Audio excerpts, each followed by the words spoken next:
के फेस को लेकर लालू प्रसाद की बेटी और आरजेडी नेता रोहिणी आचार्य ने एक अजीबोगरीब बयान दे दिया है। उन्होंने कहा कि अभी वोटर अधिकार की बात चल रही है, शादी और सुहाग रात की बात नहीं हो रही है।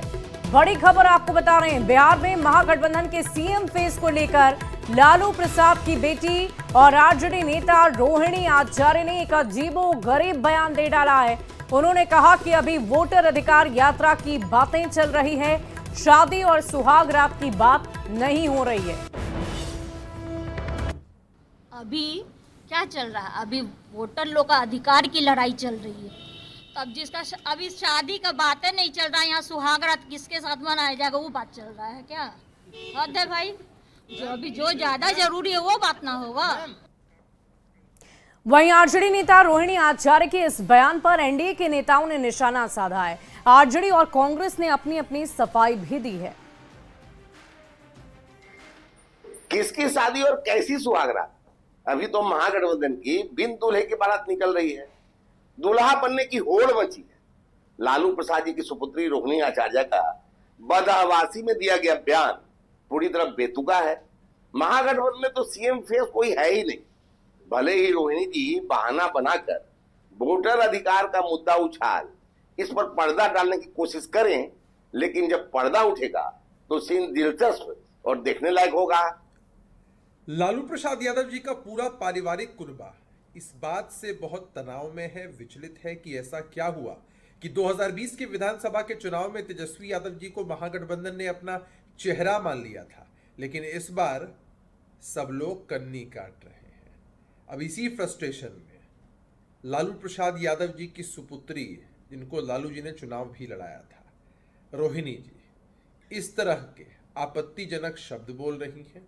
आपत्तिजनक जिनके मतलब हो सकते हैं, ये उनके फ्रस्ट्रेशन को दर्शाता है। 60 लाख से अधिक जो वोटर्स के नाम काट दिए गए हैं, उस मुद्दे पर बिहार की जनता जो आंदोलित है, बिहार की जनता जो सड़कों पर है, और जिस तरह से समर्थन और विश्वास मिल रहा है, उसके कारण भाजपा बेचैनी में है।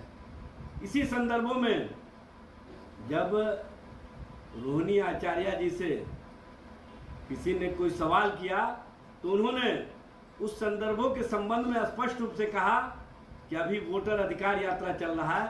बिहार की जनता वोटर्स के अधिकार के लिए और लोकतंत्र और लोकतांत्रिक प्रक्रिया की मजबूती के लिए संघर्ष और आंदोलन में है। देखिए, भारतीय जनता पार्टी को ना हर मौके पे द्वेष फैलाना, समाज में लड़ाई लगाना, लोगों को भड़काना, आग लगाना, तेल छिड़कना, समाज को बांटना, उनका मुख्य काम यही है। अरे भाई, जो जहाँ जिस चीज़ की उपयोगिता हो वो सवाल करे ना, उसका जवाब देखे ना। काहे दूसरे के फटे में हाथ अड़ाते रहते हैं झूठ मूठ का।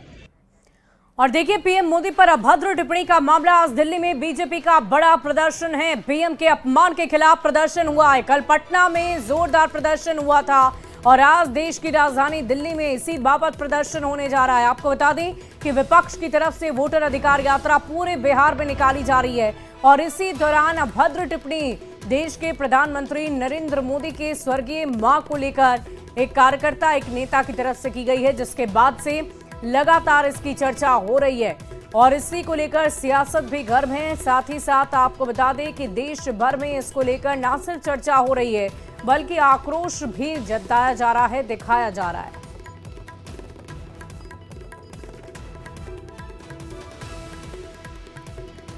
और पीएम मोदी की मां को लेकर कहे गए अपशब्द पर बीजेपी ने मोर्चा खोल दिया है। बीजेपी ने इसके खिलाफ आंदोलन चलाने का निर्णय ले लिया है और इसी की शुरुआत आज से पोस्टर के जरिए कर दी गई है।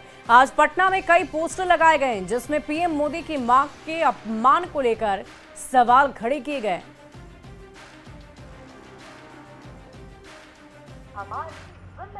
प्रधानमंत्री मोदी को कहे गए अपशब्द के बाद बीजेपी ने मोर्चा खोल दिया है और बीजेपी ने एक बड़ी बैठक करके ये तय किया है कि पूरे बिहार भर में इस बात को लेकर के आवाज़ उठाई जाएगी, आंदोलन किया जाएगा और इसकी शुरुआत देखिए पोस्टरों के जरिए हुआ है। यहाँ पे देखिए पूरे पटना में कई पोस्टर लगाए गए हैं और इन पोस्टरों के जरिए संदेश देने की कोशिश है। यहाँ पे देखिए पोस्टर लगाया गया है कि राहुल तेजस्वी के मन से मां को कहे गए अपशब्द। और दूसरी तरफ अगर आप देखेंगे कि एनडीए सरकार ने सर्वाधिक महिला पुलिस बल से आधी आबादी को किया है सशक्त। तो जहाँ सरकार ने महिलाओं को लेकर के जो काम किए हैं उन तमाम कामों को यहाँ पे दर्शाते हुए बताया गया है कि एनडीए सरकार किस कदर महिलाओं को सम्मान देती है, लेकिन वो अपशब्द कहे गए हैं। और कई पोस्टर जो हैं वो एक साथ दिखाए गए हैं। यहाँ पे युवा संघर्ष समिति द्वारा पोस्टर लगाया गया है, लेकिन ठीक अगर आपको यहाँ से आपको अगर नज़र आती है तो यहाँ पे देखिए क्षत्रिय संघर्ष समिति, इन्होंने यहाँ पे एक पोस्टर लगाया है। इन्होंने कहा कि प्रधानमंत्री की स्वर्गीय मां का किया अपमान। और दूसरी तरफ अगर आप देखेंगे कि एनडीए सरकार में वृद्ध, दिव्यांग और विधवा महिलाओं के लिए 1100 रुपये प्रति महीना जो पेंशन की राशि दिया गया है, उस बात को यहाँ पे रखा गया है। और ख़ास बात ये है देखिए कि पोस्टर जो रखा गया है, जो अपमान कहा गया है, वो ब्लैक कलर में, जबकि जो काम किए गए हैं वो वाइट कलर में रखे गए हैं। ठीक उसी तरह का अगर आप देखेंगे कि यहाँ पे एक और पोस्टर लगाया गया है जहाँ पे कहा गया है कि देश के पीएम की स्वर्गवासी मां का किया अपमान। और दूसरी तरफ एनडीए सरकार ने उज्ज्वला योजना से करोड़ों माताओं का जीवन बनाया आसान। तो ये मतलब साफ है कि यहाँ पे बीजेपी जो है उन्होंने मोर्चा खोल दिया है और लगातार अलग अलग समितियां, अलग अलग लोगों के द्वारा जो है ये लगातार बातें उठाई जा रही हैं कि जिस तरीके से पीएम मोदी को मां को लेकर के जो शब्द मंच से कहे गए, उसे लेकर के लगातार बीजेपी हमलावर है और पोस्टरों के जरिए लोगों के बीच में इस बात को प्रमुखता से उठा रही है। कैमरा पर्सन मनीष जुनेजा के साथ रवि एस नारायण, न्यूज़ 18 पटना।